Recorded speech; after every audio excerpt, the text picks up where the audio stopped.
E conforme o alinhamento que anunciamos, hoje vamos fazer uma análise de conjuntura econômica, numa altura em que já estamos em pleno na segunda metade do ano, segundo semestre deste 2026, um ano economicamente desafiante. Por isso mesmo esta análise sobre o que foi o desempenho da economia neste primeiro semestre de 2026, tendo em conta naturalmente todos os aspectos de partida, ou seja, como iniciou a economia neste 2026. Há de se recordar que nessa altura também tivemos a oportunidade de analisar os pontos de partida da economia para o presente ano.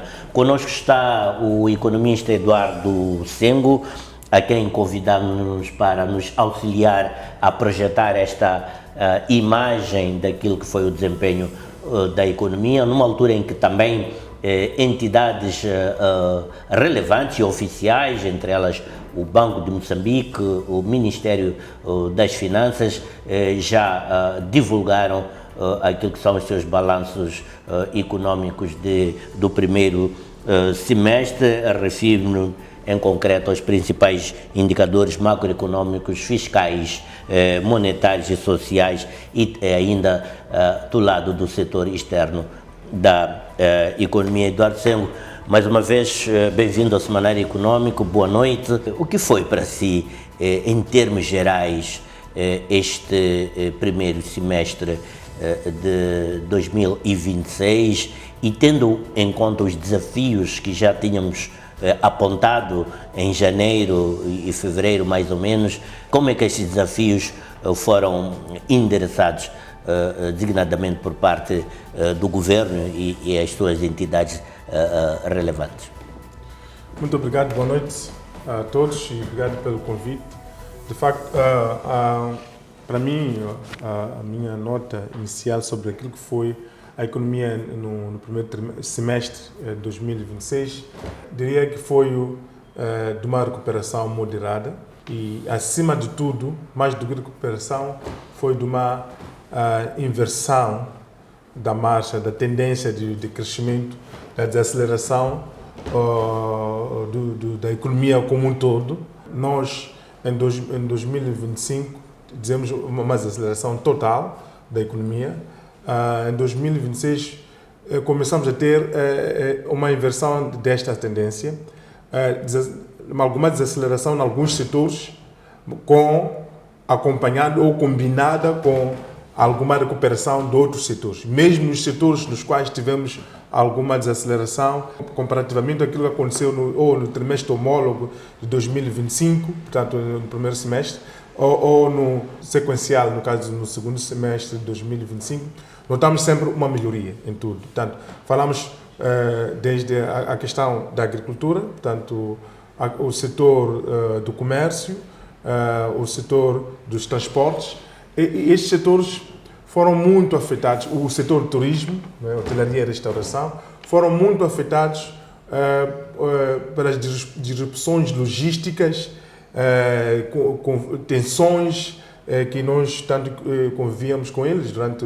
os períodos anteriores, 2020, no final de 2024, todo 2025 praticamente, estradas cortadas, portanto, uma incerteza sobre o que poderia acontecer do ponto de vista de segurança, entre outros aspectos. Então, isso parou, permitiu que as atividades retomassem gradualmente, e notamos que o número de turistas, por exemplo, no seu global também começou a crescer, não é?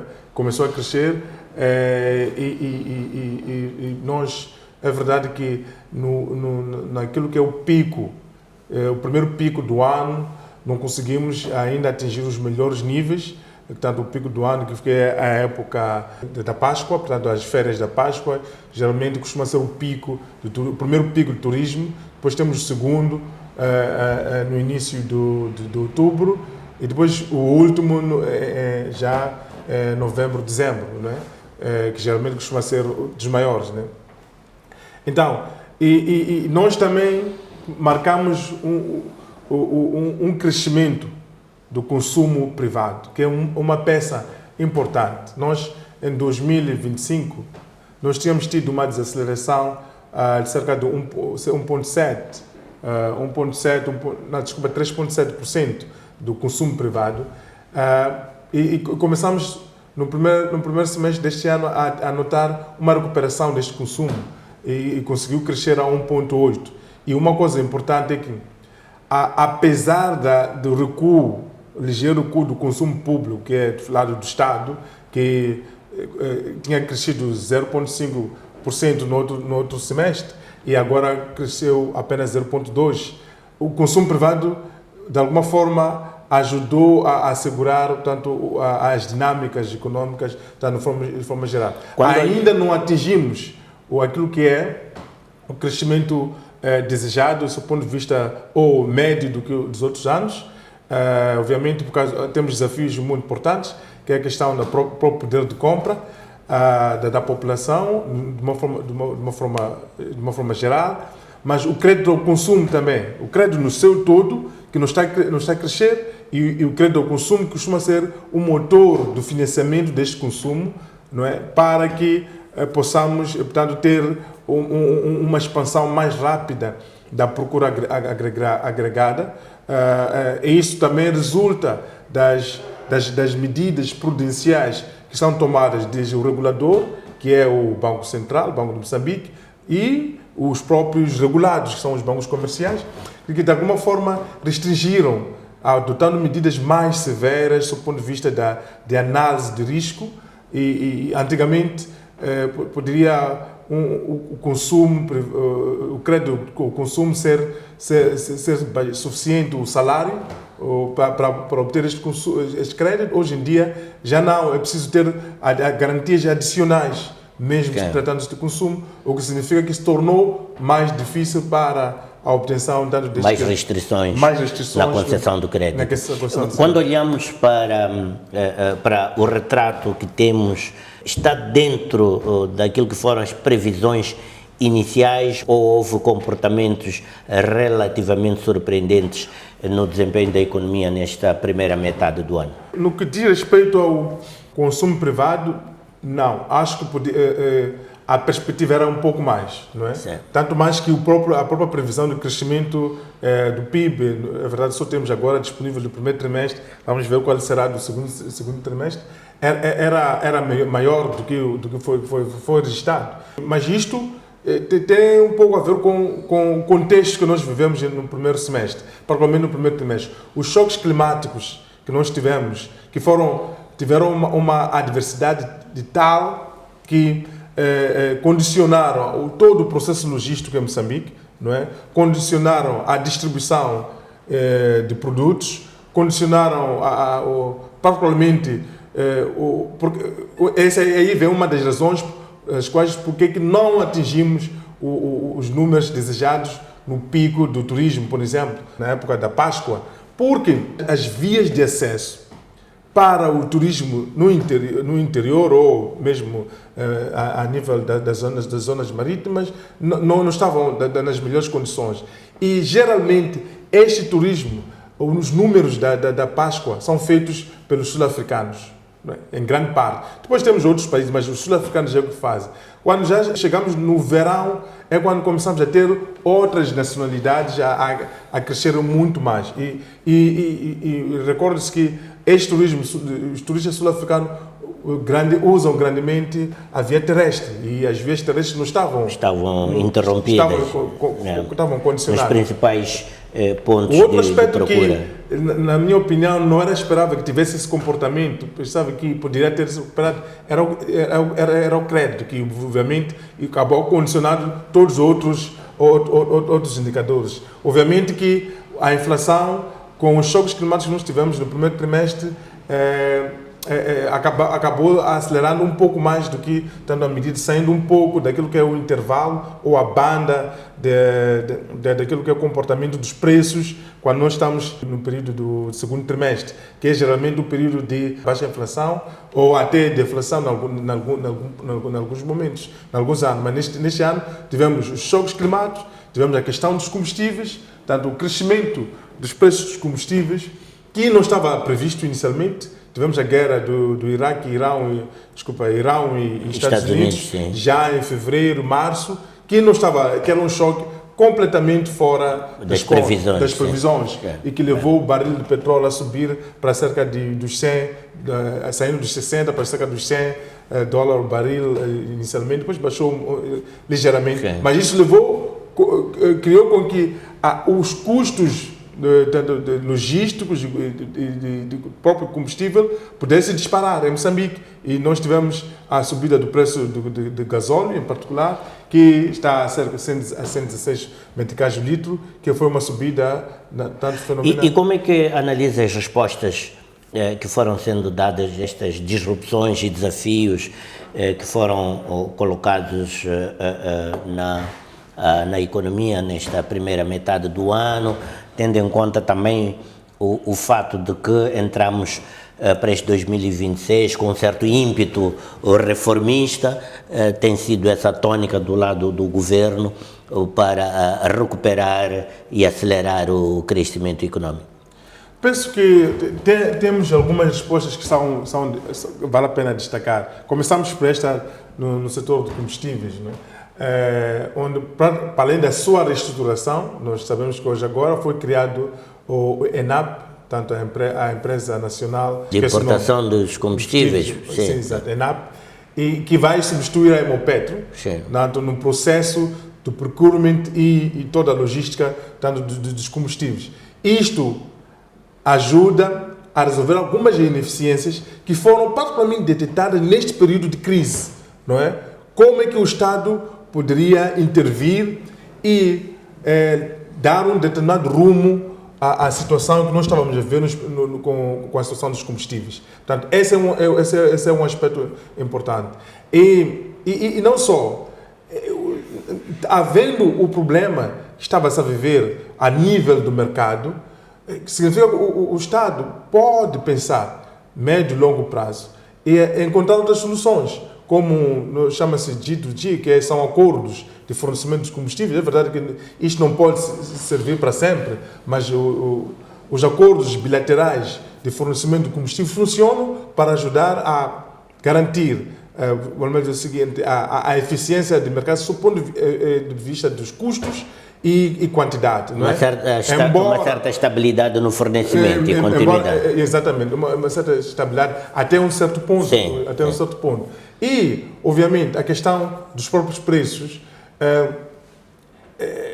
embora com alguma demora, eu acho que podia ter sido um pouco mais cedo o ajustamento dos preços, o ajustamento que aconteceu acabou sendo estratégico na perspectiva de que o Estado protegeu um pouco o seu orçamento, protegeu um pouco a sua capacidade financeira ou a sua exposição financeira junto dos combustíveis, como acontecia anteriormente. E protegeu os consumidores.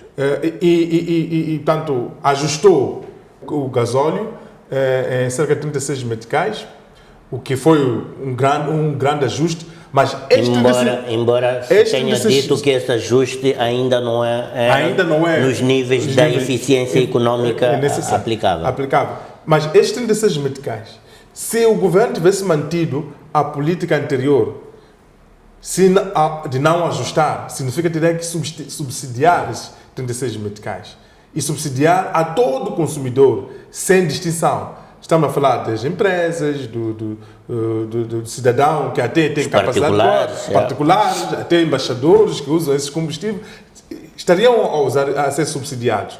O governo preferiu abrir mão a este subsídio, vamos dizer, geral, e tentar fazer o target, portanto, direcionamento, para minimizar o custo deste subsídio, que foi direcionado para quê? Para os transportadores de passageiros. Os transportadores de passageiros são esses que transportam a população mais desfavorecida. Então, nessa perspectiva, se este quadro funciona, então significa que aquele que é o mais desfavorável fica protegido, mas ao mesmo tempo a exposição financeira do Estado junto desta crise também fica protegida, não é? Fica minimizada no mínimo. Então, acho que a estratégia é boa. Agora, a execução É preciso depois vermos se esta execução está a acontecer aos níveis. Tem constrangimentos, como vimos, a questão de os requisitos para acesso destes subsídios. Os transportadores não estão, a maior parte não estavam. Sim, pela natureza também muito informal como esta atividade é implementada. Não vale a pena adiar essa questão, não está formalizado. Vamos apoiar a formalizado, como vimos o município de Maputo a fazer. Vamos apoiar a sua formalização, mas porque este é um caminho sem volta, mas a resposta eu acho que tem que ser essa. De outra forma, o custo para o orçamento seria muito grande e não seria possível aceder. Há dois temas que estiveram no centro do debate econômico neste primeiro semestre. A questão das divisas e depois a questão da dívida pública crescente, com o fato de que o Banco de Moçambique, no seu mais recente comunicado do Comitê de Política Monetária, foi particularmente incisivo no alerta que de resto já vinha fazendo, mas me pareceu que isso elevou o tom, o Banco de Moçambique, no alerta no que diz respeito à questão do crescimento da dívida pública interna. Bom, quando falava da questão da recuperação moderada no primeiro semestre, em alguns setores, mas em outros setores nem tanto. No caso da dívida, é um deles, onde nós não conseguimos ainda estabilizar a situação tanto da dívida, que é um aspecto importante, particularmente a dívida interna, que tem sido a razão principal. Tivemos a substituição das obrigações de tesouro e que, na verdade, sob o ponto de vista técnico, é um default, é uma falha de pagamento. Então, quando nós chegamos na data de pagamento, e no lugar de pagarmos e substituímos com uma outra obrigação, estamos a dizer o seguinte: estamos a reestruturar, se fosse um crédito individual, né? Estamos a fazer uma reestruturação porque eu não consegui tanto honrar tanto com o compromisso. Então, aí nesse aspecto, de fato, temos ainda muito trabalho. Mas há um aspecto que importa destacar, é que o crescimento da dívida em si já não está aos níveis dos anos anteriores, embora continue a crescer. O seu crescimento não vai parar, particularmente no que diz respeito aos títulos de tesouro, porque é um meio de financiamento à tesouraria do Estado. É uma prática que não pode ser interrompida em si. A questão é, sob o ponto de vista das obrigações de tesouro. Essas são muito mais importantes, a sua gestão e capacidade de honrar os seus compromissos, porque afeta, sem dúvida, aliás, a confiança do mercado. Nós tivemos uma queda do rating Standard Poor's, mas da Fitch também. Da Fitch, exatamente por causa dessa questão, em particular desta substituição. Portanto, o governo lançou, que é um aspecto positivo, uma estratégia para pagamento aos fornecedores, que é o outro lado, que é muito importante. Se o governo, ao lançar isto, diferentemente daquilo que estava acontecendo anteriormente, o governo primeiro reconhece a existência dessa situação. O governo respondeu com estratégias de gestão da dívida. Exato. Depois tem a componente também da gestão A estratégia sempre existiu. A questão aqui é os limites, tanto estabelecidos, devem ser observados. Porque os limites estabelecidos permitem a previsibilidade. Sabes que o Estado vai se endividar a X. Então não vai ser surpresa se o Estado atingir aquele nível de endividamento. E esse nível de endividamento estabelecido está associado a um determinado desempenho econômico compatível, não é? E que possa, de facto, gerar recursos para que possa se honrar. Agora, o outro lado que levantou é a questão tanto das divisas, que é a questão do mercado das divisas, que temos ainda disrupções, temos ainda desafios tanto nesse mercado, mas comparativamente ao 2025 melhorou muito. Nós fechamos o ano 2025 com um backlog próximo dos 800 milhões de dólares e que vinha crescendo. Nós fechamos 2024 com 450 por aí, tá? Isso é que se recorda. Crescemos 2025, duplicamos basicamente esse backlog, tanto faturas que esperavam pagamento para o exterior. Em 2026, felizmente, esse número não cresceu. Se não recuou, pelo menos não cresceu. Então, significa que as faturas correntes estão sendo pagas, estão conseguindo divisas necessárias para o seu pagamento. Aliás, os números mostram também que os próprios bancos comerciais conseguiram vender cerca de 4,1 mil milhões de dólares em 2026, no primeiro semestre, que é 356 mais do que 2025. Portanto, que é um crescimento das suas vendas que fizeram portanto, ao público. Embora o desafio continue, 50% disso foi praticamente para a fatura dos combustíveis. E vimos também que nos últimos meses, mesmo para lidar com essa questão dos desafios, o governo interviu. E a intervenção do governo foi através de uma resolução do Conselho de Ministros que portanto, ordenava ou instruía o Banco de Moçambique a disponibilizar 50 milhões de dólares para a cobertura da fatura de combustíveis. Que, na minha opinião, talvez era preciso talvez fazer um plano, não um plano once-off, que é aquele pagamento e acabou. Não, um plano, não é que seja de 20 milhões de dólares, 25 milhões de dólares até o final do ano, que o Banco Moçambique possa contribuir para essa fatura de combustíveis. Neste momento, as reservas, apesar daquele pagamento que o Banco Moçambique fez para o FMI de 600 milhões de dólares, que obviamente afetou as próprias reservas internacionais, elas em si continuam em níveis confortáveis, tanto neste momento, cobrindo cerca de 5 meses de importações. Tanto significa que, neste período, depois de pagar os 700 milhões de dólares, o Banco de Moçambique conseguiu reconstituir-se. E, na verdade, é o Banco de Moçambique também que portanto, o receptor de parte das divisas que são geradas no mercado. A questão das divisas tem sido muito associada à questão do próprio regime cambial vigente em Moçambique, com vários círculos a defenderem que o país precisa efetivamente de abandonar e flexibilizar esse setor como forma de lidar com esta questão do câmbio metical dólar. Acredita, Eduardo Sengo, que isso possa vir a acontecer nos próximos tempos ou... na melhor das hipóteses, no segundo semestre de 2026. Alguns investidores têm estado um pouco cautelosos devido a essa questão cambial, a questão da não digo estabilidade, não sei o que. Mas é uma utilização, uma administração, Exato. Vamos lá dizer... E têm estado bastante cautelosos, porque para eles, de facto, investir em Moçambique com um câmbio desta natureza, com este comportamento, não lhe é favorável, porque praticamente sai a perder. Ou seja, o meticais está relativamente forte, está com um comportamento de fortalecimento ao não cair. Ou seja, nós estamos a 64,5 dólares, não é, no mercado formal. Que é uma força administrativa. Porque o spread no mercado paralelo está a 15%. Né? Portanto, significa que esse spread está acima de uma média, geralmente os spreads não superam os 5%, 7-5%.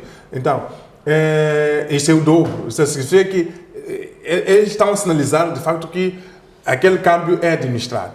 E os investidores, com isso, começam a segurar algumas ações, particularmente os pequenos, porque poderiam ganhar mais se fossem investir.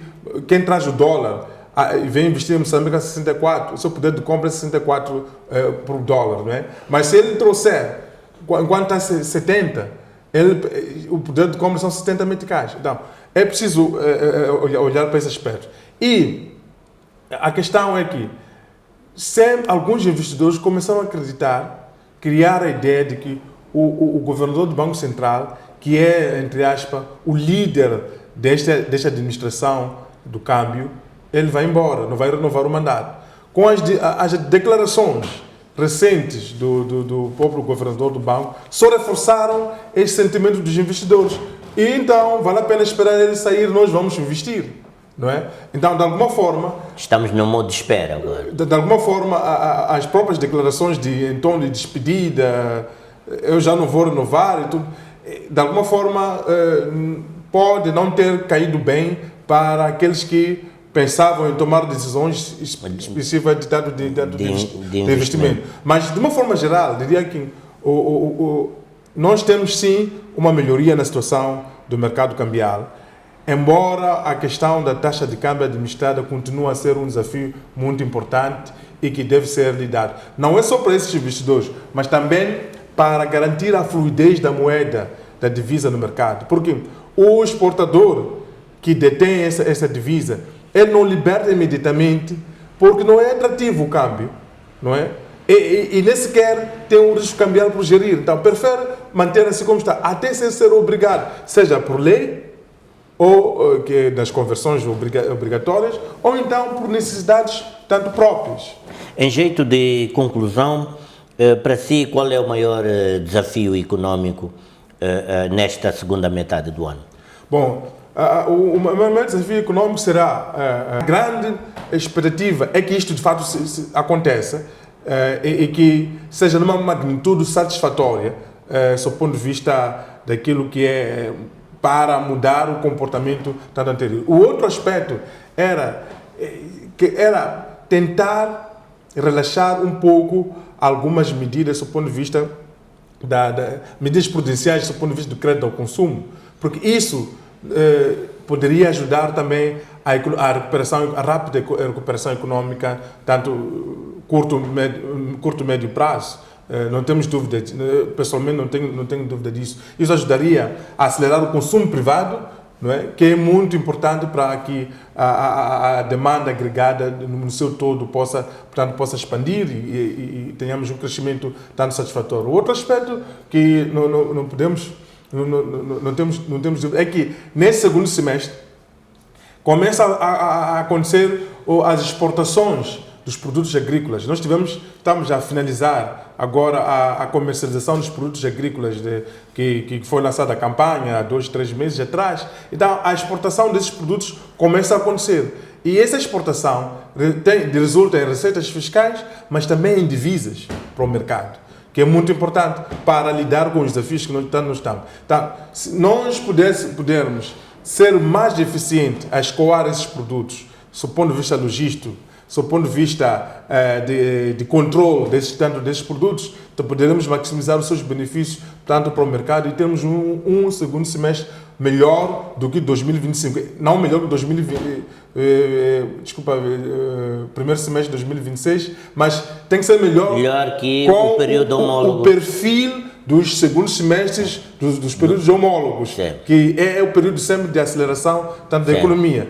E, ao mesmo tempo que consigamos, de facto, restabelecer algum poder de compra. Se confirmar-se a decisão final do Rovuma LNG, projeto liderado pela Mobil, vai fazer toda uma inflexão na trajetória da economia do país neste segundo semestre. Esse evento é um evento de referência que está de muita expectativa. Não há dúvida que é um evento de referência. Oxalá que se confirme, eu acho que vai se confirmar, porque os dados apontam para isso e o chefe de Estado tem estado a mencionar esse aspecto e ele é a figura máxima do Estado e por isso se o faz é porque tem recebido informação, vamos dizer,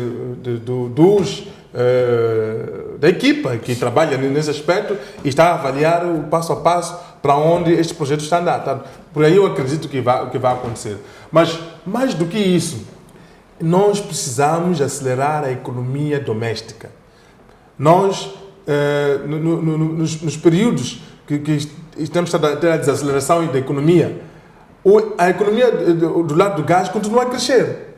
Portanto, o foco é no setor não extrativo. Continua a crescer. Se nós, por exemplo, tivermos uma aceleração no setor extrativo, sem a aceleração da economia doméstica fora do extrativo, o consumo privado não vai crescer da mesma forma, que é um fator importante para que possamos ter melhores condições, temos como se diz, criação mais rápida da nossa riqueza e contribuição fiscal, que é nesse aspecto o IVA, é onde se tira maior IVA, não é? É no consumo privado, que é muito importante para o Estado e depois é importante para lidar com as suas obrigações. Então nós queremos que esse setor fora do setor extrativo possa ter essas condições.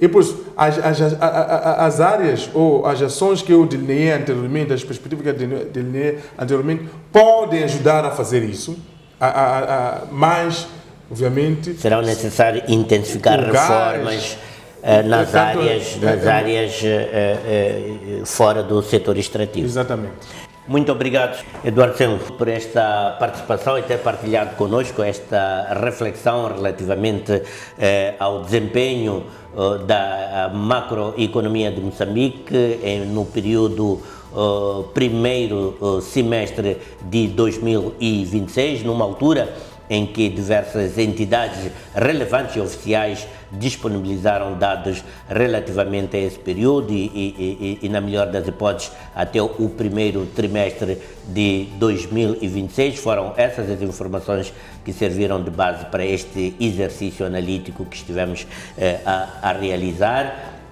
Naturalmente que continuamos a acompanhar a confirmação desses dados e queríamos também agradecer a disponibilidade de Eduardo Sengo para estar aqui conosco e partilhar a sua reflexão.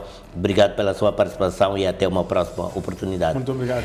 Quanto a si, continuem conosco. Vamos observar agora um curto intervalo. O Semanário Econômico retoma já já.